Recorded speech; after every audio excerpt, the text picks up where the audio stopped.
How would you, as a coach, define success?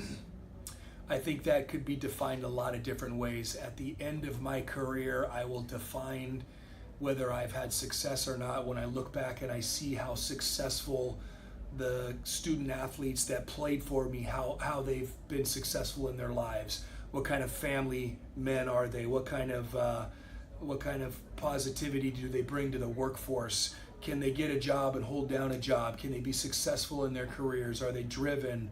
Are they good role models in their community? I think at the end of the day, that's really what it's about.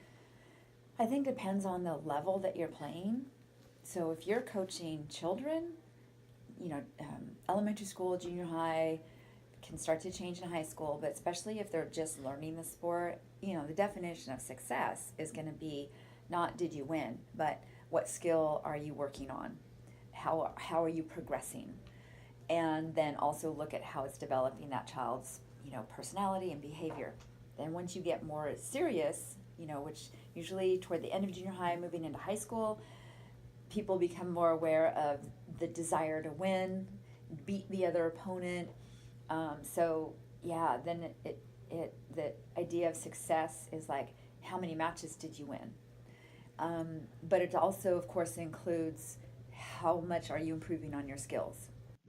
I think for me, success is having our players both individually and collectively reach their goals. There's growth that takes place in reaching for lofty goals, and I guess it's my job as a coach to create an environment that fosters that growth. And I think if my players are growing as players and people, then I've been successful. Obviously, success comes on the scoreboard in terms of wins and losses. Obviously, there's a good record of that by the end of every season. But there's so many different types of successes along the way. And do I feel like you get the most out of my players and the team every year from year to year? Do we have a successful season based on injury? So I think that's sort of a difficult question to answer. Other than at the end of the season, do I look back and think like, were we successful in the wins and loss columns? And then, based on how the year went in terms of injuries and everything else, do I think we got better as a team, as a group, as a whole, and that sort of thing? So, for me as a coach, success is basically we do the beginning of the season, all of their times, right? They're running. Their times have all improved throughout the season.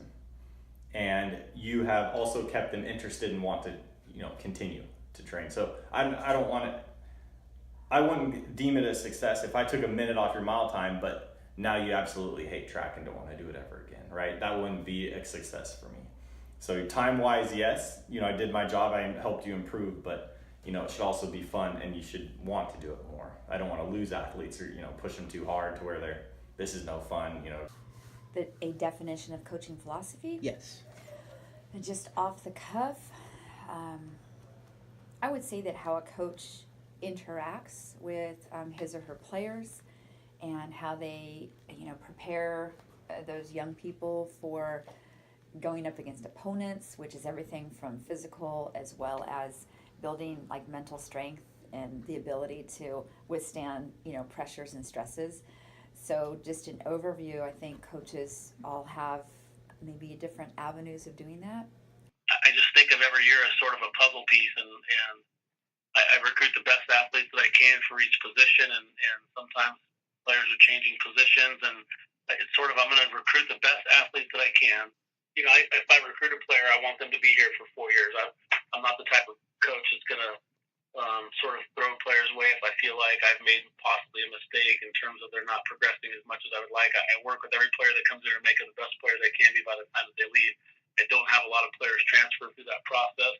I try and really pay attention to what their attitude is like, how hard they work, how hard they're self-motivated, are they going to be a good teammate, a good person, that kind of stuff. So I guess philosophically, I'm trying to recruit players that I think that are going to work hard on their own, are going to be good teammates, and people that are going to be fun to coach for a long period of time. I think, as pretty much every coach, you want to be the best, put the best product out in whatever whatever sport you're doing. So you want to be successful, and you want to find a way to have the students feel successful. Because success, what I've learned through coaching and teaching, is it's a huge motivating factor, being successful. So really, for me as a coach, you want to find a way to help motivate the athletes. And by doing that is showing them that they can be successful. So with me, as you witnessed out there with, Sebastian, he's getting down on himself, but it's like, you've PR'd every track meet, like you're getting better, so you need to see that. So they see the success and it motivates them to, push harder, to run more, to, practice harder. Team first, no doubt about it. Team comes first, and the team is bigger than yourself, and there's a lot of different roles and positions that go into making up a great team. But one thing is, you have to understand and learn those roles and execute the decisions and plays that come along with those roles. But you also have to have 100% buy-in to what you're doing. My philosophy is that we will work as hard as we possibly can, be as passionate as we possibly can, be as coachable as we possibly can, and be as unselfish as we possibly can. And if we can do all of those things and work towards a common goal, that's what my philosophy really is about. My philosophy is about building culture more than it is about what kind of offense we run, what kind of defense we run. The main reason, if I was going to tell you, well, why are we successful? We're successful because we have a great culture, and we do that by getting great people to buy into a vision. So it's hard to put into a few words, but it's really about, if I was to put it into a few words, it's about how we operate on a daily basis.